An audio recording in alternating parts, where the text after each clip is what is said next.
우리의 신앙 고백서는 9장 1절에서 하나님께서 사람에게 의지의 자유의지를 주신 사실을 고백하고, 이어서 역사의 시순을 따라 네 가지 상태, 곧 무죄 상태, 죄의 상태, 은혜의 상태, 영광의 상태에서 사람의 의지의 자유가 어떤 형편에 있게 되는가를 잇따라 고백합니다.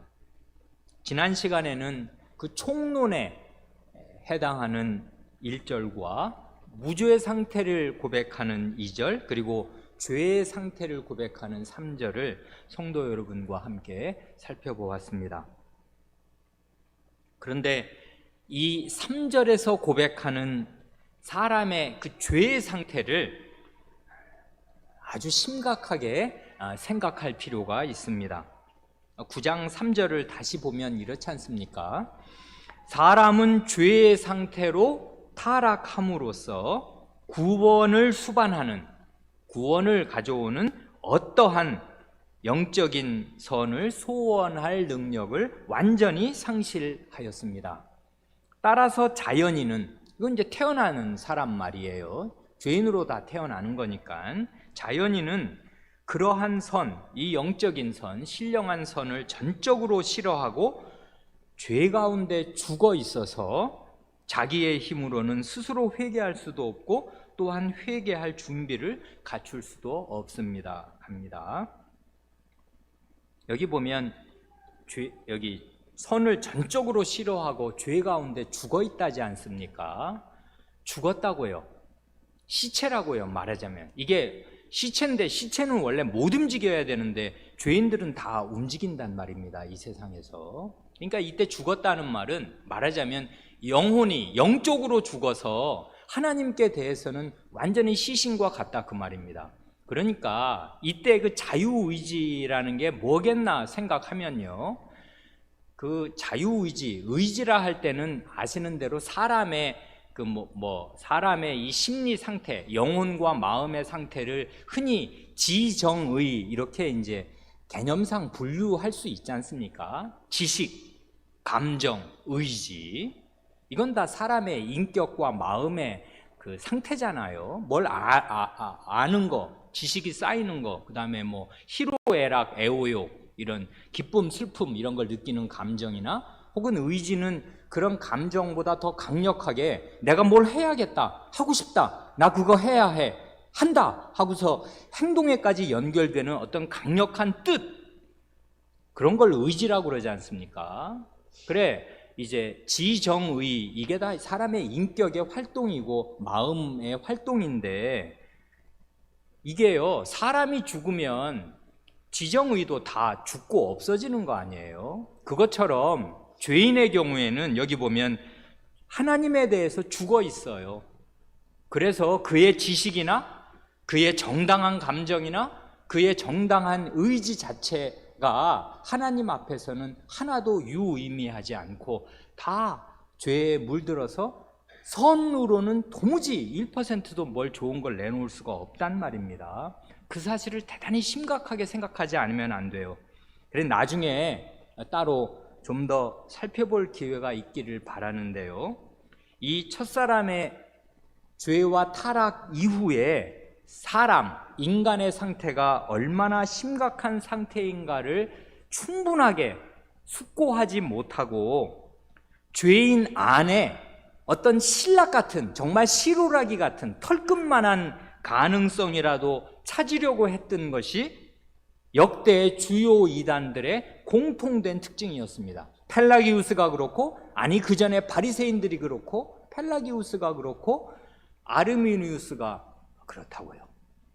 그래, 이 세계 역사의 기독교의 가장 큰 장애가 되었던 주요 이단들이 어디서 그 사람들이 그릇되었냐면 인간론에서 그릇되었는데, 그때 그 인간론은 뭐에 대한 인간론이냐면 죄로 타락한 사람의 상태를 보는 그의 시각이 굴절되어 왜곡되어 있어서 인간론이 잘못되어서 결국 구원론이 잘못된 것입니다. 그래서 이단으로 가는 거란 말입니다. 그래, 이 점을 이 죄로 타락한 사람의 상태, 그게 뭔가를 바르게 아는 게 대단히 중요합니다. 그러지 않으면 자기도 모르게 이단적인 생각을 가지고 있게 돼요. 그래, 사람에 대해서 긍정한단 말입니다. 죄인의 상태, 어떤 상태에 대해서. 그래, 오늘은 이와 관련해서 부가적으로 두 가지만 아주 간단히 말씀드리고 이 3절과 9장 3절과 관련해서 두 가지만 덧붙여서 말씀드리고 지나가려고 합니다. 두 가지는 뭐냐 하면, 첫째는 불신자의 선행을 어떻게 보아야 하는가 하는 것이고요. 그건 지난 시간에도 잠시 말씀드린 적이 있습니다. 그리고 두 번째로는 죄인에게 남아있는 자유의지란 과연 무언가, 어떤 상태인가 하는 것입니다. 첫째로 불신자의 선행을 어떻게 보아야 하는가 할 때, 이걸 예습 삼아서 길게 말씀드리지 않고 우리의 신앙고백서 16장이 선행에 관하여거든요. 사람이 내놓는 착한 행실이라는 게 뭐냐. 그래, 16장 7절에 이렇게 말합니다. 그걸 그냥 읽는 것으로 대체하려고 합니다. 여러분 가지고 계신 교재에 43쪽에 있습니다. 웨스트민스터 신앙고백서 16장 7절은 그 거듭나지 않은 사람들, 그러니까 죄 가운데 있는 구원받지 않은 사람들의 선행이 뭔가, 그걸 이렇게 이제 말합니다. 거듭나지 않은 사람들이 행한 일이더라도 그 행실로서는 하나님께서 명하신 것일 수도 있고, 또한 자신과 다른 사람에게 유익한 경우도 있습니다. 이건 대단히 바른 고백이지요. 그러니까 도매금으로 그냥 안 믿는 사람들은 죄인이니까 행하는 족족 다 악이다, 이렇게 말하는 게 아니란 말입니다. 하나님께서 명하신 것을 할 수도 있어요. 예를 들면 간음하지 말라, 살인하지 말라, 내 부모를 공경하라 할 때 부모를 공경하는 불신자, 효자도 많단 말입니다. 부모를 공경하지 않습니까? 그리고 살인하지 않고 도둑질하지 않아요. 그리고 남을 돕는 이런 선행을 할 수가 있고, 하나님이 가난한 사람 도우라고 명하셨는데 그런 일을 하기도 한단 말입니다. 그래서 자기 자신이나 다른 사람에게 유익을 끼치는 경우가 있습니다. 이걸 부인하지 않아요. 이걸 부인하면 말하자면은 맹신자가 광신도가 되는 것입니다. 안 믿는 사람들을 다 도매금으로 평가절하하게 되니까 그건 사실이 아니란 말입니다. 그러나 그 다음엔 이제 평가를 하지 않습니까? 그 불신자들의 선행이라는 게 뭐냐? 그러나 그 행실은 믿음으로 정결케 된 마음에서 나온 것이 아니고 말씀을 따라 정당한 방식으로 된 것이 아니며, 또한 하나님의 영광을 위한 바른 목적을 위해서 된 것도 아닙니다. 세 가지 기준으로 평가하지 않습니까? 그 선행의 출처가 뭐냐, 선행이 이루어지는 방식이 뭐냐, 무슨 목적으로 그 선행을 행했냐, 아주 철저하게 그 판단을 내린단 말입니다. 그 선행이라는 게 어디서 나왔나? 믿음으로 정결케 된 마음에서 나온 것이 아닙니다. 그러니까 마음은 믿음으로 정결해져야 되는데, 믿음으로 정결해진다는 건 결국 말씀과 기도로 정결해진다는 말과 같지 않습니까? 말씀과 기도로 거룩하여짐이니라 하시는 말씀대로 하나님의 말씀을 믿는 믿음, 그리고 그 하나님 앞에 나아가서 진정으로 자기 마음을 토로하는 그러니까 결국 하나님과 하나님을 상정하지 않으면, 하나님을 바르게 믿지 않으면 동기가 불순해지는 거란 말입니다. 그래, 그런 정결케 된 마음에서 그런 선행이 나오는 것이 아니고, 또 선행을 할 때도 하나님의 말씀이 가르치는 방식을 따라 이루어지지도 않으며, 그걸 한 이유가 하나님의 영광을 위한 것도 아니란 말입니다. 불신자는 하나님의 영광을 위해서 그런 일을 안 한단 말입니다. 그래서 지난번에 좀 유치하지만 우리 어린아이도 있으니까 알기 쉽게 말을 하면 그게 다 도둑놈의 선행과 똑같은 것이다, 그것입니다. 하나님의 것을 가지고 하나님께 한 번도 감사드리지 않는 사람이 하나님의 것을 가지고 뭐 이것저것을 다 해놓으면 그게 어떻게 자기의 공로가 될 수 있냐, 그것이에요. 원천이 하나님의 것인데 도둑질의 선행이란 말입니다. 그런 선행은. 그래서 여기 마지막 평가가 그거지 않습니까? 따라서 그것들은 죄악적이고 하나님을 기쁘시게 하지 못하며 사람으로 하나님의 은혜를 받기에 합당하게 할 수 없습니다. 그러니까 그건 결코 하나님이 받으실 수 없고 하나님을 기쁘시게 하지 못하고 그런 선행을 했다고 하나님의 은혜를 받는 게 아니다, 그 말입니다. 그런데 마지막 말이 또 멋지잖아요. 그러나 그들이 그런 정도의 행위도 게을리하면 죄가 더욱 많아지고 하나님을 더욱 노여우시게 합니다. 굉장히 균형이 있잖아요. 불신자라도 그런 식의 선행을 부지런히 해야 하나님의 노여우심을 덜 받는 것이고, 그러지 않으면 죄가 점점 더 많아져서 받을 형벌이 점점 더 많이 쌓일 것입니다. 정말 만약에 불신자들이 모두 사탄처럼 되어서 하는 족족 악이라면 그러면 정말 이 세상은 지옥 한복판처럼 비슷하게 될 것입니다. 사람이 살 수 없게 될 거라고요. 그러면 정말 하나님의 심판의 불이 떨어져서 당장 이 지구의 종말이 오겠지, 이렇게 이만큼이라도 유지되지 않는단 말입니다. 그러니까 우리의 신앙 고백은 전혀 한편에 치우치지 않고 불신자의 선행을 있는 그대로 보면서도 하나님의 말씀을 따라 이렇게 반듯하게 평가하고 판단한단 말입니다. 그래, 불신자의 선행은 이 정도의 가치가 있다면 있습니다.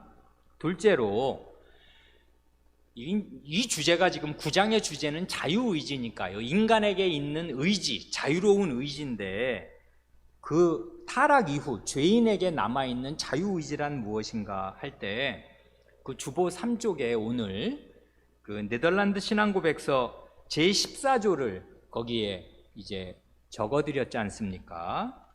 네덜란드 신앙고백서는 1561년에 나온 것입니다. 우리의 이 신앙고백서는 1648년 아니에요. 그러니까 말하자면 87년 전입니다. 그러니까 거의 약 3년 모자르는 90년 전에 1561년에, 그러니까 하이델베르크 요르문답은 1563년이거든요. 독일 하이델베르크에서 하이델베르크 요르문답이 작성되기 2년 전에 이 네덜란드, 옛날 벨기에 지역에서, 그래서 벨지 컨페션이라고 그러잖아요. 이 귀도 드브레 목사님이 이 네덜란드 신앙고백서를 작성했습니다. 귀도 드브레 목사님은 1522년생입니다.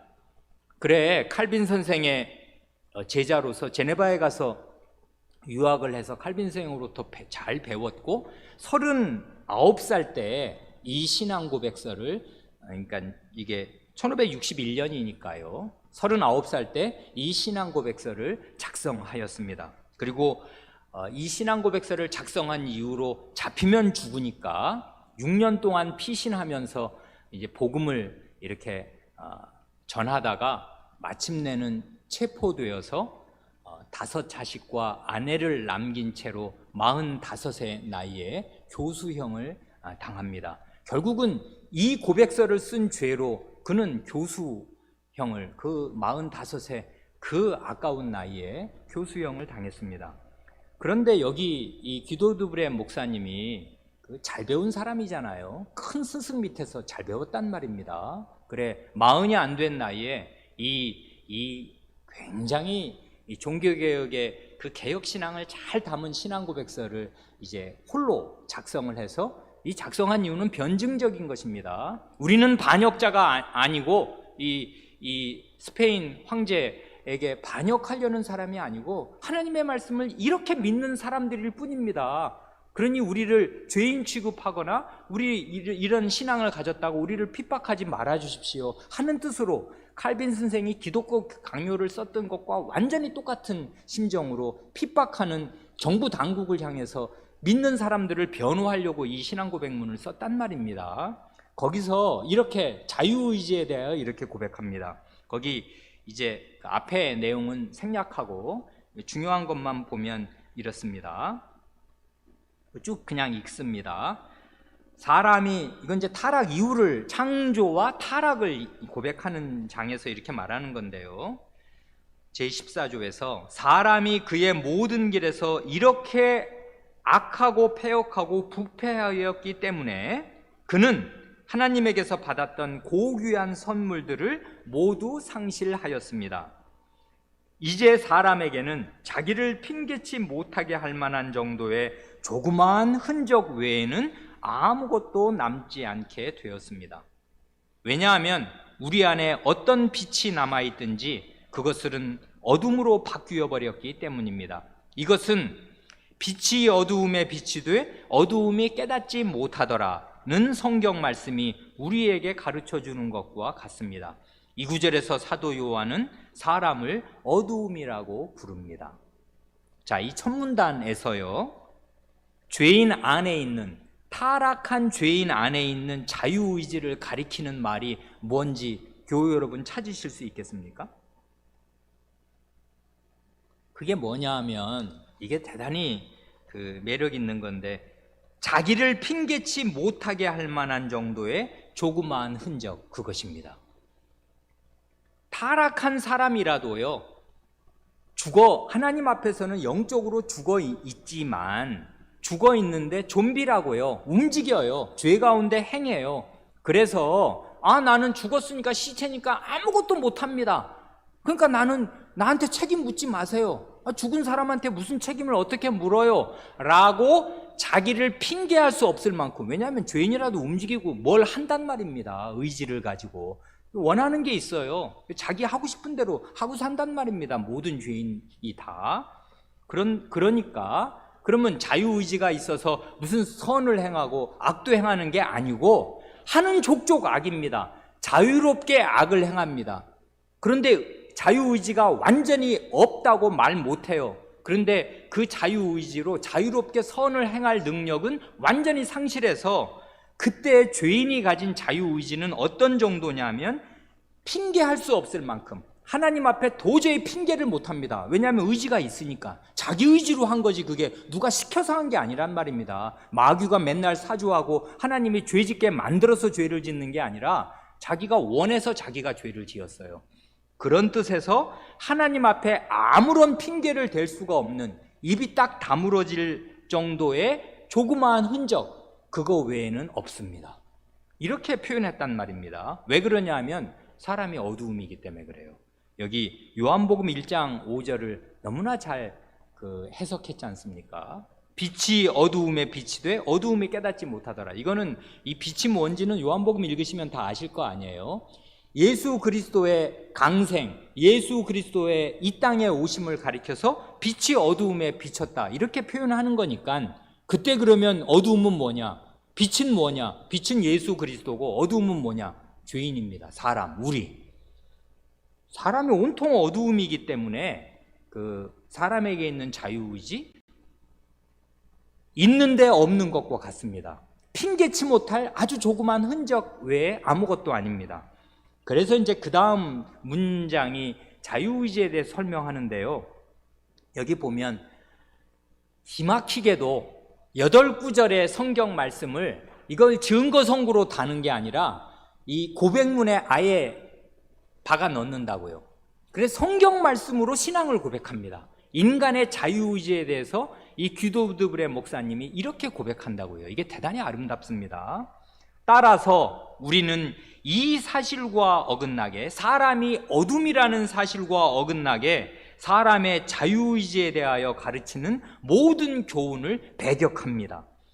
왜냐하면 사람은 모두 죄의 종에 지나지 않고 하늘에서 주시지 않으면 사람이 아무것도 받을 수 없기 때문입니다. 그리스도께서 나를 보내신 아버지께서 이끌지 아니하면 아무라도 내게 올 수 없으니 오는 그를 내가 마지막 날에 다시 살리리라 하고 말씀하셨는데, 어떤 사람이 스스로 선을 행할 수 있다고 감히 자랑할 수 있겠습니까? 육신의 생각은 하나님과 원수가 되나니 하는 말씀을 이해하였다면 누가 자신의 의지를 자랑할 수 있겠습니까? 육에 속한 사람은 하나님의 성신의 일을 받지 아니하나니 하고 말씀하는데 누가 자기의 지식에 대하여 말할 수 있겠습니까? 우리가 무슨 일이든지 우리에게서 난 것 같이 생각하여 스스로 만족할 것이 아니니 우리의 만족은 오직 하나님께로서 났느니라는 말씀을 깨달을 때 누가 감히 조금이라도 자기의 것으로 주장할 수 있겠습니까? 따라서 너희 안에서 행하시는 이는 하나님이시니 자기의 기쁘신 뜻을 위하여 너희로 소원을 두고 행하게 하시나니 하고 사도가 가르친 것을 확실하고 굳게 붙들어야 합니다.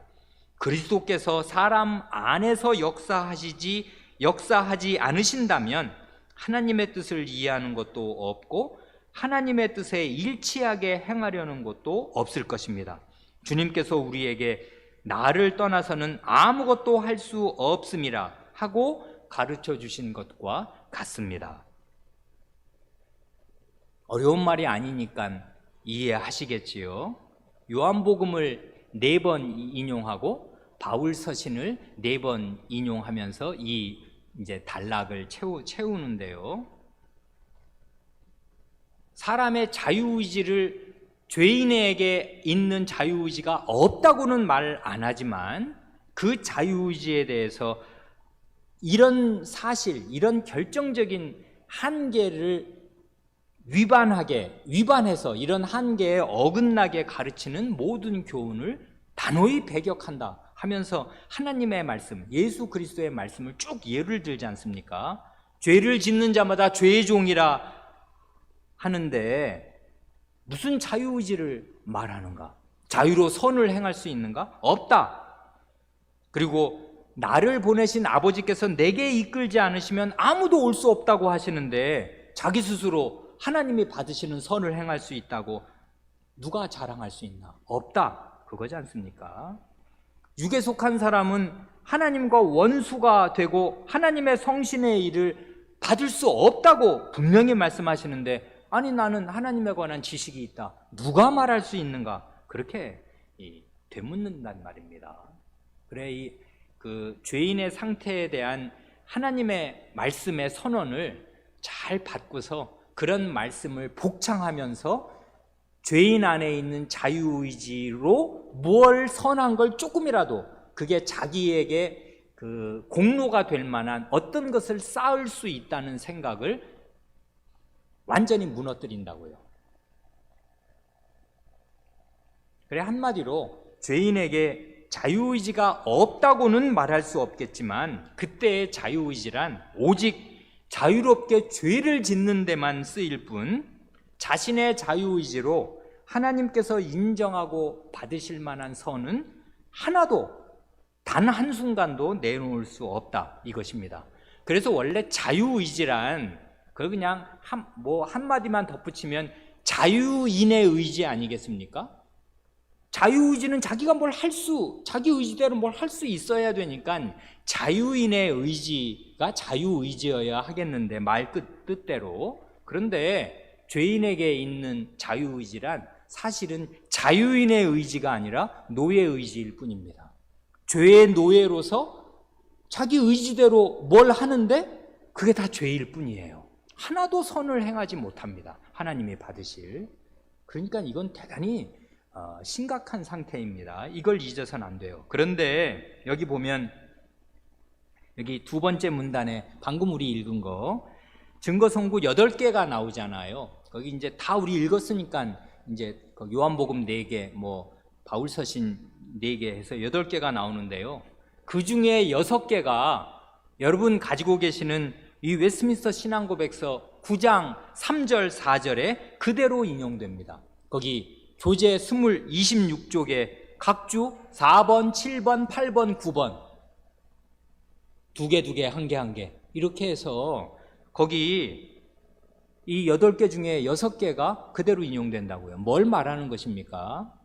우리 웨스트민스터 신앙고백서를 작성한 이 웨스트민스터에 모인 그 우리 신앙의 선조들이 귀도드브레 목사님이 이 작성해서 배포한 네덜란드 신앙고백서 읽은 것입니다. 그리고 귀도드브레 목사님이나 이 웨스트민스터 신앙고백서를 작성한 그 교회의 대표들이 같은 성경, 같은 말씀을 읽고 똑같이 이해하고 있는 것이에요.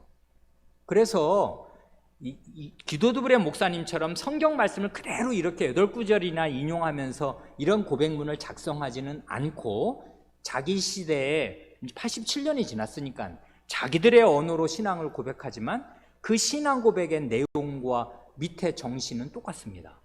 똑같은 하나님 말씀에 기초해서 인간의 자유의지에 대해서 지금 고백한다고요. 그래, 기도돌의 목사님의 이 네덜란드 신앙 고백서와 웨스트민스터 신앙 고백서는 똑같습니다. 정신이 똑같아요. 하나님 말씀에 뿌리 내리고 있습니다. 그 두 가지, 불신자의 선행은 뭐냐, 그 다음에 불신자의 자유의지란 뭐냐 하는 거, 이제 두 가지로 더 보충해서 말씀드리고 싶습니다. 여기에 대해서는 길게 얘기 드리고 싶은 것이 있지만, 이러면 이제 우리의 범위를 넘어가니까 이제 이만큼 하기로 합니다. 그 다음에 이제 우리가 9장 4절 5절 그걸 이제 고백할 차례인데요. 9장 4절을 먼저 함께 고백하기로 합니다. 하나님께서 죄인을 회개시켜서, 시작.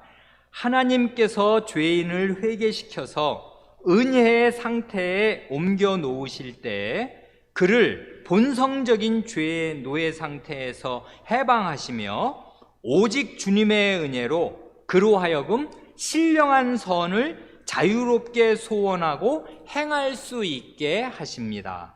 그러나 그에게 남아있는 부패 때문에 그가 선한 것만 완전하고 오롯하게 소원하지 않고 악한 것도 또한 소원합니다. 여긴 지금 구원받은 신자의 상태에서 자유의지란 뭔가, 그걸 이제 고백하지 않습니까? 여기 구원이란 뭔가를 얘기할 때요, 사람의 상태의 근본적인 변화로 지금 이야기합니다. 사람의 아주 근본적인 상태가 구원받는 순간에 바뀝니다. 어떻게 바뀌냐면요, 죄의 상태, 곧 죽음과 멸망의 상태에서, 곧 하나님의 진노의 상태에서 은혜의 상태로 옮겨진다고요. 이게 이제 회개로 가능하게 되는데, 이 회개는 나중에 우리가 생명에 이르는 회개를 고백할 때 보면 알지만, 회개가 그 다음 문장에서 고백하는 오직 주님의 은혜란 말입니다. 생명 얻는 회개는 하나님의 은혜로 우리에게 임합니다. 그래서 원래 불신자는 아까 바로 3절 맨 마지막 고백이 그거잖아요. 회개할 수도 없고 회개에 이르는 준비를 자기가 할 수도 없다. 그러니까 어떤 사람이 참되게, 우리가 이제 치료회에서 신앙 고백문을 받을 때마다 마음에 감동하는 거, 그리고 우리 자녀들이 이제 장성해서 신앙 고백을 하게 될 때 부모된 우리가 느끼는 감동은 그것입니다. 죄를 참되게 고백해요. 자기가 진심으로 죄인인 거를 고백하고 그 죄에서 돌이킨단 말입니다. 회개해요. 그러면 그걸 뭘 알 수 있냐면, 그 회개는 절대로 죄인이 스스로 준비해서 스스로의 힘으로 회개할 수가 없다고요. 그러니까 회개하는 걸 딱 보는 순간에 뭘 아냐면, 하나님의 성신께서 이 사람의 위치를 자기도 모르는 사이에, 본인도 잘 알 수가 없는 사이에 죄와 멸망의 상태에서 구원의 상태, 은혜의 상태로 옮겨주신 것입니다. 그러고 나서 회개하는 거예요, 죄인은. 하나님의 지배적인 은혜가 그의 마음을 감동하셔서 자기의 진상을 보게 하시고 자기의 죄를 알게 하실 때 가슴을 치고, 내가 정말 죄인이구나, 나 원래 지옥 가야 마땅하다, 다 100% 인정한다 하고서 자기 죄를 인정하고 그 죄를 실어 버릴 마음을 가지게 된단 말입니다. 이게 죄인 안에서는 스스로 절대로 일어나지 않아요. 하나님의 은혜가 임할 때 죄인은 회개합니다. 회개하면 그게 은혜의 상태로 옮겨지게 돼요. 이게 상태의 변화를, 중대한 변화를 지금 말하는 것입니다. 그런데 그 은혜의 상태는 여러 가지로 이제 앞으로 신앙고백서에서 요면조면으로 다 고백을 하겠습니다만은, 여기에 주제는 자유의지니까 이 은혜의 상태란 어떤 상태인가 할 때 본성적인 죄의 노예 상태에서 해방을 받은 상태입니다. 그러니까 죄의 노예의 상태가 아니라 자유인의 상태라고요. 비로소 타락 이래로 사람은 이렇게 하나님의 은혜를 받을 때, 그 은혜를 받은 유력한 증거는 회개하는 거거든요. 자기 죄를 알고 죄를 미워하고 싫어하면서 죄로부터 돌이켜 하나님을 향하는 거, 이게 회개지 않습니까? 이렇게 회개할 때 그의 상태는 어떠냐 하면 죄의 노예에서 해방된 상태예요. 이제 자유민이 된 것입니다. 드디어 여기에 자유가 생겼어요. 아까는 자유의지라고 말해봐야 소용이 없어요. 자유인의 의지가 아니라 그건 죄의 노예의 의지니까 그건 진정한 의미의 자유라는 말을 거기에 붙일 수가 없어요. 지 멋대로 해서 멋대로 죄를 짓는데 그게 자유가 아니란 말입니다. 맨날 죄만 지으니 그게 무슨 자유예요? 자유가 아닙니다. 그것은 사실상. 그래서 말이 자유의지인데 루터 선생이 나중에 에라스무스라는 사람과 이 자유의지 논쟁을 벌이거든요. 그래서 루터 선생이 에라스무스가 쓴 논문의 이름이 인간의 자유의지에 대하여인데 그것에 대해서 그 루터 선생은 노예의지론을 썼습니다. 루터 선생이 죄인을 볼 때 죄인에게 자유의지가 어딨냐, 노예의지지 하고 루터 선생 특유의 그 화법으로 그 본질을 꿰뚫어서 그냥 강력하게 말할 때 자유의지가 아니라 그건 노예의지다 하고 말한 것입니다. 그런데 여기서는 이제 드디어 자유를 얻게 되었어요. 죄의 노예 상태에서 해방시켜 주셨으니까 그런 것입니다. 그래, 자유인이 되면 어떻게 되냐 하면 신령한 선을 자유롭게 소원하고 행할 수 있게 하십니다. 신령한 선? 이거 어디서 보셨습니까? 사실은 봤습니다. 그 3절에서 말한 영적인 선과 사실은 똑같은 단어인데 이게 이제 단순히 번역의 문제입니다. 그 3절에서 말한 영적인 선, 신령한 선, 성신적인 선, 곧 하나님께서 인정하시고 받으실 만한 선, 그런 게 이제 신령한 선인데요. 3절에서 말한 그 신령한 선을 자유롭게 소원하고 행할 수 있게 되었습니다. 3절에서 고백한 대로 구원받기 전에는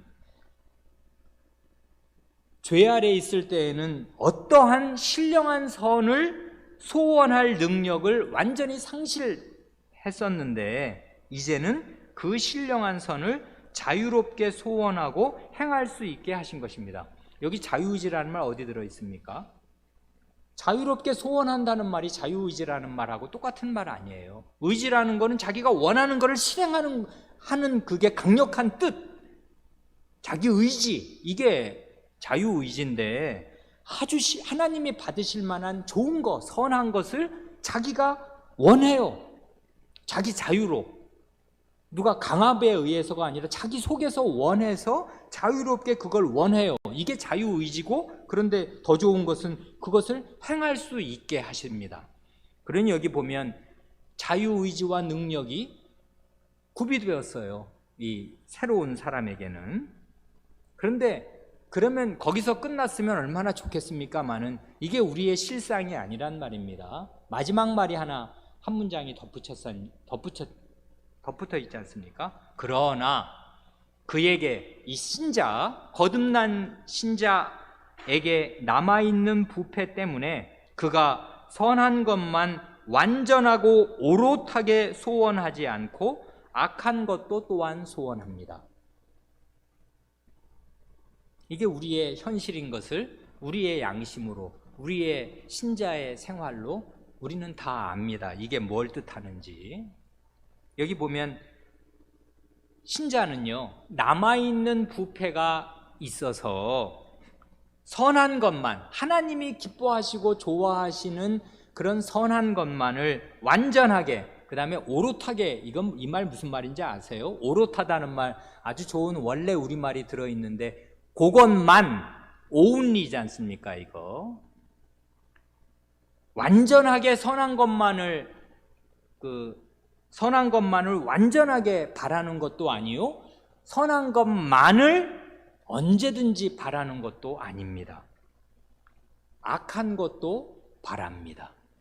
그러니까 자유로운 의지를 이제 회복하게 되었는데, 이 자유로운 의지가 하나님이 원하시는 선으로만 온전히 그것만 향하는 게 아니라 왔다리 갔다리 하는 것입니다. 그래, 이런 신자의 상태가 과연 어떤 상태인가를 좀 더 정확하게 이해하기 위해서요, 타락 이전에 아예 죄가 뭔지 몰랐던 그 무죄 상태와 먼저 비교해보고, 그리고 타락 이후에 구원받기 전에 불신자의 상태와 요 신자의 요 지금 왔다 갔다 하는 요 이중적인 상태를 비교해보면 우리의 상태가 뭔가를 좀 더 분명하게 이해하실 수 있을 겁니다.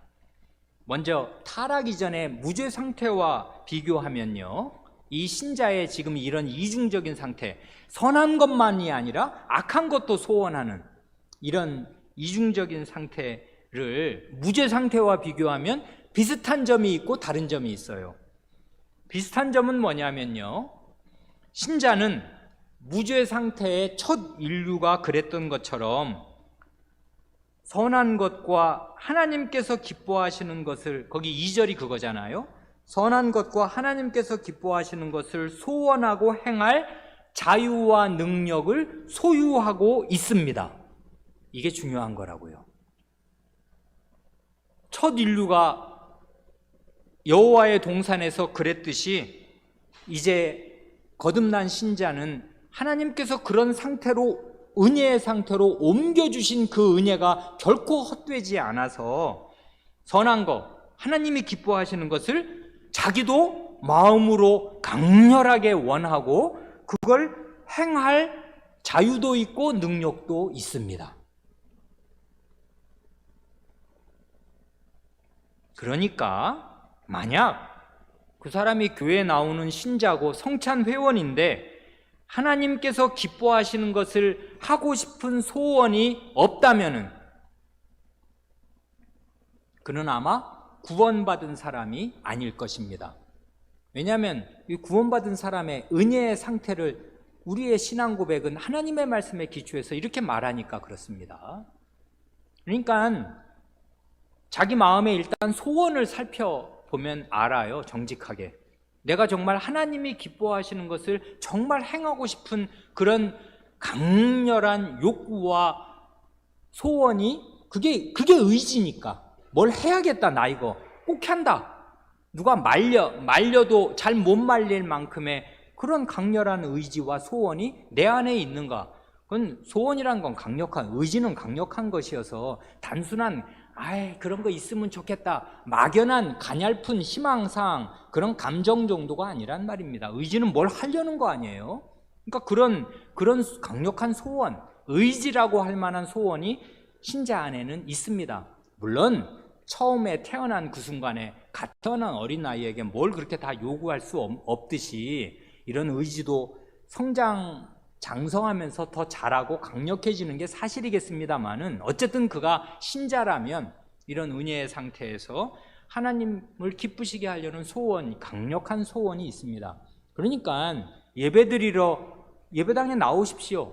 왜 그러냐면 예배는 성도들이 함께 모여서 드리는 게 가장 정상적인 것이니까. 그러나 지혜 없이 그냥 이런 위험천만한 불구덩이 속에 같이 예배드리러 오라는 것이 아니고, 그게 이제 이 방역 지침을 준수하면서 최대한 조심하면서, 그리고 이게 80 넘은 분들은 말하자면 치명률이 높고 위험하니까 그런 분들의 경우에, 그리고 자기 몸에 병이 있거나 어디 그 기저질환이 있거나 하는 분들은 당연히 훨씬 더 조심해서 이제 이렇게 해야 되겠지만, 정상적인 건강을 갖고 있는 그런 사람들이라면 당연히 이런 구원을 주신 하나님께 예배드리고자 하는 마음의 소원, 그런 하나님께 감사를 표시하려는, 입을 열어서 찬송하려는 그런 소원이 당연히 있는 것입니다. 이게 없다면 내가 정말 구원받은 사람인가? 자유의지가 내게 있나? 그런 걸 이제 되짚어봐야 된단 말입니다. 무죄 상태와 신자의 상태가 또 하나 비슷한 점이 있는데, 여기 보면 선을 행할 가능성도 있고 악을 행할 가능성도 있다는 점, 그런 것도 비슷합니다. 그렇지 않습니까? 여기 보면 신자가 선만 행하는 게 아니거든요. 선만 소원하는 게 아니라 악한 것도 원한단 말입니다. 그런데 다른 점이 있어요. 이건 아주 중대한 다른 점인데, 그건 뭐냐면 무죄 상태에서는 사람 안에 부패가 없었지만은 신자 안에는 남아있는 부패가 있다, 그것입니다. 이건 굉장히 중요한 차이입니다. 그러니까 아까 선으로 갈 수도 있고 악으로 갈 수 있는 가능성이 고스란히 둘 다 열려 있다고 해서 그 첫사람이 악으로 갔을 때는 자기 속에 있는 부패 때문에 악으로 간 게 아니고요, 외부에서 오는 유혹을 받아서 그러니까 결국 악으로 가게 된 거지 않습니까? 악을 선택하게 된 거란 말입니다. 유혹을 받았어요. 그런데요, 신자는요, 당연히 외부의 유혹, 세상의 유혹, 마귀의 유혹도 당연히 받습니다만은 그런 유혹이 하나도 없다고 치더라도, 그런 무균 상태도 없지만 설령 외부의 유혹, 사탄과 세상의 유혹이 없다 하더라도 자기 자신 안에 도무지 화해할 수 없는 적이 내 속에 있는 것이고요, 불구대천의 원수가 다른 어디 밖에가 아니라 내 안에 들어있는 것입니다. 남아있는 부패가 있다고요. 그래, 신자라면 죽는 날까지 이 사실을 기억하고 이 부패가 나를 지배하지 못하도록, 이 부패가 문자 그대로 준동하지 못하도록, 벌레 꿈틀거릴 존재 아니에요. 부패가 꿈틀꿈틀 한단 말입니다. 구더기 기어가듯이 내 속에서. 그러니까 그럴 때마다 소스라치게 아유, 벌레가 등에 왔다 갔다 하면 얼마나 끔찍하겠습니까? 그런 것보다 더 끔찍하게 여겨서 이 내 안에 있는 부패를 몰아내야 해요. 거기에 굴복해서는 안 됩니다. 근데 이게 죽을 때까지 따라다닐 것이거든요. 내 안에 부패가 남아있단 말입니다. 그래, 구약 성경을 읽을 때마다 우리가 가슴을 치며 탄식하는 게 바로 우리 모습이에요. 구약의 열왕 사기를 한번 읽어보세요. 다윗 왕, 솔로몬 왕을 비롯해서 단 어느 한 왕이 모세 이래로 어느 누가 처음부터 끝까지 온전하게 선을 행하고 죽었는가? 한 사람도 없습니다. 왜 그래요? 남아있는 부패가 준동할 때 그것을 적절하게 진압하지 못하면 결국 그 부패가 그를 삼키고, 그랬을 때 너무나 끔찍한 오류와 악행을 범하고야 만단 말입니다. 그리고 피눈물을 흘리고 회개하지만 돌이킬 수 없는 경우도 많아요. 솔로몬도 돌이킬 수 없었고요, 우시아도 돌이킬 수 없었고요, 다윗도 회개를 하나님이 받으셨습니다마는 그의 왕국은 돌이킬 수 없었습니다. 그의 죄의 결과가 치명적이었다고요. 근데 역대 왕들이 하나도 예외가 없어요. 그러니 우리라고 예외가 있겠습니까? 없습니다. 어떤 신자? 아무도 예외 없습니다. 남아있는 부패가 자기 안에 있어요. 이걸 기억해야 합니다.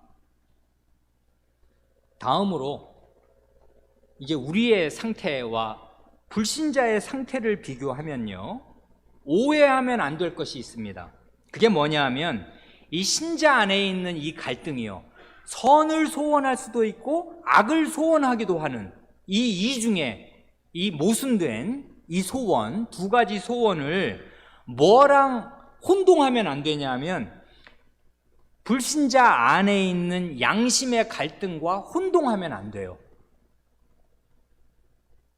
불신자 안에도 그게 양심적인 사람이면 양심의 갈등이 있지 않습니까? 불신자도 왜 내가 이러면 안 되는데, 예를 들면 학생 같으면 요즘에는 정말 부정행위, 컨닝이라고 하는 거, 부정행위가 아주 일반화되어 있어서 아이들이 무시로 한단 말입니다. 그렇지만 양심적인 불신자라면 정직한 아이고 집안에서 가정교육을 제대로 받았고, 아니 빵점을 맞더라도 공부 안 했으면 네 한 대로 점수를 받아야지, 남의 것을 보고 베끼거나 미리 페이퍼를 만들고 들어가서 그걸 베껴 쓰거나 그래서는 안 된다 하고 잘 교육을 받으면 불신자라도 그런 이제 부정행위 시험 때 하면 안 된다 하는데, 너무나 시험을 잘 맞고 싶어서 이거 꼭 내가 이 좋은 점수 받아야 되고 1등급 받아야 되는데, 아니 요걸 꼭 외워야 되는데 미처 못 외웠으면 몰래 적어 들어가서 그걸 베껴 썼을 경우에 말입니다, 양심의 갈등을 느끼잖아요.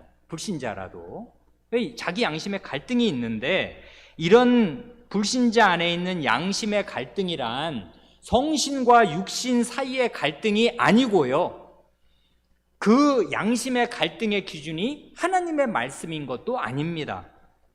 자기가 기준이에요. 그때 그 자기가 기준이라 할 때 그 자기란 뭐냐면 자기의 양심이 형성된 그 사회 문화적인 배경이 양심의 갈등의 기준이에요. 그러니까 말씀드렸듯이 식인종은 사람을 잡아먹는다고 양심의 갈등을 일으키지 않는단 말입니다. 그러니까 양심은 오류가 없는 것이 아니고 사회 문화적인 것이에요. 배우는 학습에 의해서 이게 형성되는 것입니다. 물론 인간이라면 하나님께서 양심을 넣어주시는데 그 양심이라는 것은 무오한 순백색의 순결한 것이 아니고 사회에 따라 달라져서 옛날에 일부 다처 시대에는 다윗처럼 부인을 열어두어도 하나 양심에 거리끼지 않는단 말입니다. 요즘 같으면 아무도 그렇게 하지 않을, 목사가 부인을 열어두면은 그런 사람 목사할 수 있겠습니까? 목사는 고사하고 교회도 못 나올 것입니다. 그런 신자는 내쫓는단 말입니다. 그런 걸 청산하기 전에는. 근데 옛날에는 다 그러고 사니까 하나도 양심의 갈등을 안 느꼈거든요. 그러니까 이런 사회 문화적인 배경 속에서 길러진 자기 마음의 양심의 갈등을 불신자도 다 가지고 있고, 양심이 깨끗한 사람은 그 양심대로 살고 양심에 털난 사람은 그 양심을 어기면서 갈등하면서도 자기가 해서는 안 되는 걸 알면서 나쁜 짓을 하는 것입니다. 그런데 중요한 것은 자기 양심적으로 불신자가 살든 양심을 어기고 살든 설령 양심적으로 살 그때라도 그것이 하나님이 인정하시는 선을 택한 게 아니다 그 말입니다. 그러니까 이건 성신과 육신의 갈등이 아니에요. 육신 안에 있는 갈등입니다. 모두 육신입니다. 자기가 선을 행했든 자기가 양심을 어기고 더 나쁜 악을 행했든 그걸 다 총괄하면 한마디로 육신이지 성신과 육신 사이에 있는 갈등이 아니라고요. 그러니까 신자 안에서 지금 우리가 있는 이 신령한 전쟁이라는 것은 불신자 안에 있는 양심의 갈등을 말하는 게 아니에요. 신자는 성신을 받은 사람입니다. 신자는 하나님의 말씀이 그의 마음에 심어진 사람이에요. 하나님의 기준, 하나님의 그 절대적인 거룩한 기준이 마음에 새겨졌습니다. 그리고 그 말씀 안에서 늘 새롭게 말씀하시는 성신님, 살아계신 하나님의 신, 하나님 자신이신 분이 신자 안에 계신단 말이에요. 그러니까 신자는 갈등할 수밖에 없어요. 왜 갈등할 수밖에 없냐면 남아있는 부패가 있어서 육신이 완전히 청산된 것이 아닌데, 그런데 내 안에 성신이 계시네. 그러니 신자는요 갈등할 수밖에 없습니다. 성신을 온전히 줬느냐? 그러면은 마음에 평화가 있겠으나 그러지 못하고 성신에 속한 것, 하나님의 말씀에 속한 것만 완전하게 또는 오롯하게 소원하지를 않고 우리가 다 양심에 아는 대로 악한 것도 소원하는 그런 악질적인 기운이 내 안에 남아있고 그런 소원이 내 안에 있어요. 그러니까 신자라도 얼마나 위선되게 행합니까? 가장 거룩한 것도 가장 나쁘게 얼마든지 쓸 수 있는 게 신자란 말입니다. 심지어 예수님 전도를 하는데 자기 실적을 쌓으려고 아상을 살찌우려고 전도할 수가 있다는 거 아니에요? 빌립보서에서 얘기하는 게 그거잖아요. 바울의 매임에 감옥에 갇힌 바울 사도에게 괴로움을 더하게 할 줄로 생각하여서 시기심으로 그리스도를 전하는 사람도 있다. 세상에 그렇게 전도하는 사람도 있습니다. 그러니까 가장 선한 것, 가장 좋은 것을 할 때도 악한 동기로 하려면 할 수가 있는 게 사람이고 신자입니다. 그래서요, 여기 성경에 신자 안에 있는 성신과 육신의 갈등에 대해서 가르치는 성경이 있는데 대표적인 성경이 뭐냐면 로마서 7장과 오늘 우리가 읽은 갈라디아서 5장입니다. 로마서 7장은 아주 대표적인 성경이어서 바울 사도 자신이 1인칭으로 자기 모든 신자를 대표해서 자기 안에 있는 성신과 육신의 갈등을 절규처럼 고백한단 말입니다. 탄식합니다. 오라 나는 곤고한 자로다. 누가 이 사망의 몸에서 나를 건져내랴. 내가 이 육신이 죽을 육신이라고요. 그건 지옥 갈 육신이고 타락한 육신이고 죄에 절어있는 육신인데 그걸 내가 이 땅에 사는 한 벗어버리지 못해요. 성신을 모셨는데 타락한 육신이 내 안에 여전히 남아있어요. 그래서 때로는 이렇게도 고백합니다. 내가 무슨 일을 했는데 내가 왜 이런지 나도 모르겠다. 나도 나를 몰라요. 내가 왜 이랬는지 몰라요. 나 그거 하고 싶지 않은데 아는데 그걸 하게 돼요. 이건 핑계가 아니에요. 우리의 양심도 그걸 안단 말입니다. 내가 이 죄를 즐기는 게 아니고 죄를 짓지 않고 싶은데 또 어느 때 보면 자기가 원해서 죄를 짓고 있단 말입니다. 그러고 나 정신을 차리고 보면 이러면 내가 안 되고 이럴 사람이 아닌데 내가 왜 이러나 미쳤지 하는데 그 미친 짓을 한단 말입니다. 신자가. 왜 그래요? 성신과 육신의 갈등이 있어요. 전쟁이 있단 말입니다.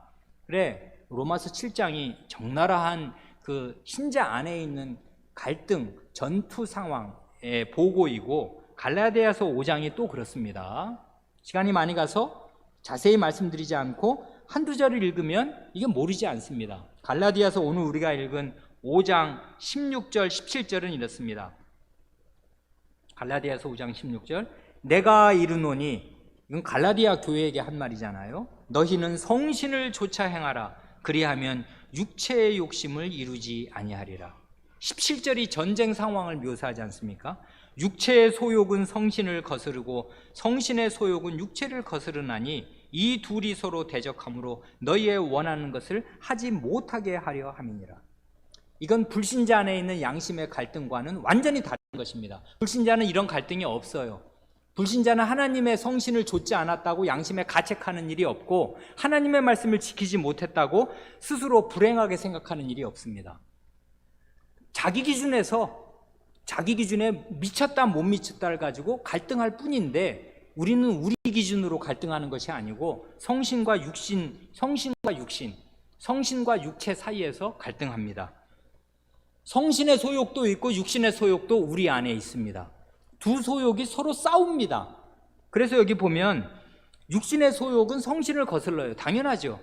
육신의 소욕은 하나님의 말씀과 반대되는 것이니까. 근데 그걸 하기를 원하는 소욕이 내 안에 있단 말이에요. 이게 없으면 문제가 안 되는데 그런 소원이 내 안에 있어요. 그래, 그걸 하고 싶어요. 그런데 그렇게 되면 성신께서 가만히 계시지 않거든요. 너 그러면 안 되는 거야. 하나님의 말씀이 그렇게 하면 안 된다는 거 아니야. 그걸 아는 사람이 왜 그래? 하고서 성신께서 우리의 예민한 양심을 자극하십니다. 그러면 이러면 안 되는데 한단 말입니다. 또 성신의 하시는 대로 하고 싶은데 육신의 소욕이 또 그렇게 하면 그게 뭐 먹고 사냐? 그렇게 하면 너 완전 손해보는 거고 너 바보 되는 건데 어떻게 그렇게 해? 자존심을 세워야지 하고서 성신이 뭐라고 말씀하시는 걸 따라가려고 하는데 육신의 소욕이 그 타락에 젖은 육신이 또 마음 안에서 이렇게 저렇게 우리를 끌어가려고 한단 말입니다. 이래서 사람이 육신의 소욕을 진압하고 죽이고 버리면서 부인하면서 성신의 소욕을 좇지 않으면 어떻게 되냐면 아무것도 못합니다. 여기 이 둘이 서로 대적을 해서 아무것도 못해요. 이 사람은 그냥 계속 마음에 성신과 육신 사이를 시계추처럼 왔다리 갔다리 할 뿐이고 성신의 열매 못 맺습니다. 그렇다고 완전히 타락해서 지옥에 갈 만큼 나쁜 짓만 골라서 하지도 못합니다. 왜냐하면 그렇게 되면 정말 지옥 갈 자식이 되는 건데 성신께서 그 안에 살아계신 사람은 결코 그렇게 내버려 두지 않으니까. 그래서 이 사람은 방거충이로 삽니다. 아무것도 못해요. 신자들 가운데 그런 사람이 없는 게 아니라고요. 평생 살았는데 거의 아무런 열매도 없어요. 유의미한 열매가 자기 안에도 없고 가정 안에도 없고 교회적으로 없어요. 맨날 왔다 갔다 하는 것입니다. 시간을 그냥 보내요. 그래서 그런 사람이 결국 구원을 받는데 벌거벗은 상태로 다 불타서 결국 불이 우리의 공력을 시험할 것인데 금과 은과 같은 불에도 살아남을 그런 공력이 그의 일생엔 하나도 없고 다 불타서 달랑 영혼 하나만 구원받고 그가 산 일생은 아무 의미가 없는 그런 신자도 없는 게 아닙니다. 이렇게 살려면 살 수가 있어요. 너무나 불쌍하게 산 거죠. 반만 허비한 거죠, 사실은. 하나님이 주신 그 많은 기회를 허비한 것입니다. 그런데 넘지 못할 선도 있습니다. 그 다음이 그거잖아요. 갈라디아서 5장 19절 육체의 일은 현저하니 신자 안에 있는 육신의 소욕이 원하는 것들은 이것입니다. 목록이 쫙 제시되지 않습니까? 음행과 더러운 것과 호색과 같은 것으로 지금 묶어놨습니다. 음란한 것을 제일 먼저 뽑았어요. 이건 육체의 일의 대표적인 것입니다. 음란한 거, 음행, 그 다음 우상 숭배와 술수, 점치러 다니고 우상을 섬기는 거, 그리고 그 다음에는 사람 간의 갈등과 분열이지 않습니까? 원수 맺는 거, 분쟁, 시기, 분내는 거, 그거와 비슷하게 당을 지어서 파당을 짓고 분리하는 거, 무리에게서 나뉘는 자는 자기 소욕을 좇는 자다, 그런 말씀이 있지 않습니까? 이단, 가장 극단적인 분리주의자들이잖아요. 정상적인 교회로부터 떨어져 나가는 사람들, 투기, 술 취함, 방탕함, 또 그와 같은 것들이라. 전에 너희에게 경계한 것 같이 경계하노니 이런 일을 행하는 자들은 하나님의 나라를 유업으로 받지 못할 것이요.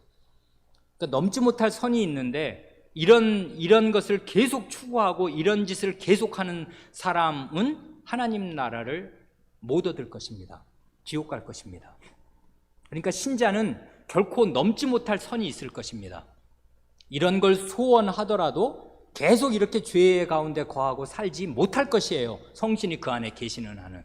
그러면 계속 이 사람은 왔다 갔다 하면서 아무 열매도 맺지 못할 것입니다. 마음의 소원을 저지를 수도 없고 그렇다고 성신의 소욕대로 하지도 않는. 그러니까 어떻게 하자는 것입니까? 어떻게 해야 한다는 것입니까? 신자에게 권하는 것 딱 하나예요. 성신을 쫓아 행하라는 것입니다. 성신을 의지하고 성신께 내 자신의 의지를 굴복시켜서 성신을 쫓아서 성신을 따라가라는 거예요. 성신은 계속 앞장서서 가고 계십니다. 나를 인도하시거든요.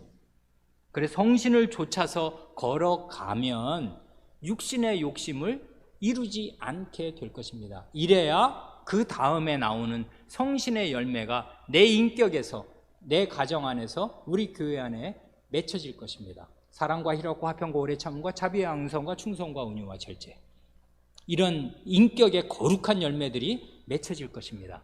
이런 게 없으면, 이런 게 상상되지 않고 증진되지 않으면 그의 신자로서의 삶은 무가치한 것입니다. 왜 구원하셨단 말입니까? 하나님께서 그 값을, 아드님의 목숨 피를 뿌려가면서 왜 그 사람을 구원했단 말입니까? 너무나 하나님의 구원을 값싸게 만들어버리는 그런 죄를 짓는 거란 말입니다. 그렇게 살면 안 되잖아요. 마지막 9장 5절을 고백하고 마칩니다. 오직 영광의 상태에서만, 시작. 오직 영광의 상태에서만 사람의 의지가 선한 것만을 완전하고 한결같이 자유롭게 행합니다. 이게 우리의 미래입니다. 그러나 오직 영광의 상태에서만 이렇게 될 것입니다. 은혜의 상태에서는 우리의 두 의지가 싸웁니다. 많은 영광의 상태에 가면 사람의 의지가, 나의 의지가 오직 선한 것만을 완전하게, 그리고 언제든지 한결같이 자유롭게 행하게 될 것입니다. 이런 날을 우리는 다 볼 것입니다. 너무나 아름다운 모습으로 족족 자기가 원해서 무슨 일을 하는데 그게 다 온전히 선한 것만을 원해서 하는, 그리고 할 수 있는 능력을 100% 발휘하는 그런 상태로 우리는 서로 만나겠습니다. 그러나 이런 은혜의 상태를 거쳐서 영광으로 가는 것이지 죄의 상태에서 영광의 상태로 직행하는 사람 없습니다. 그러니 우리는 은혜의 상태에서 성신을 쫓아 행하기를 힘써야 합니다. 기도하시겠습니다. 하나님 아버지, 사람을 어떻게 지으셨는가 할 때 본성적인 의지의 자유를 가진 존재로 지으셔서 주권적인 자유의지를 가지신 하나님의 형상과 모습다웁게 자기가 스스로 원하고 바라는 것을 스스로 행하게 하셨으나 죄에 떨어진 사람은 결코 자유의지를 선하게 발휘할 수가 없고 자유롭게 행하는 모든 것이 죄악일 따름이온데, 이제 은혜의 상태에 두신 저희 구원받은 신자들은 자기의 자유로 하나님의 원하시는 선을 행할 수도 있으나 언제나 한결같이 오롯하게 선만을 행하는 것이 아니라 저희 속에 악한 것을 하기를 원하는 부패가 남아있는 사실을 또한 저희가 배우게 되옵니다.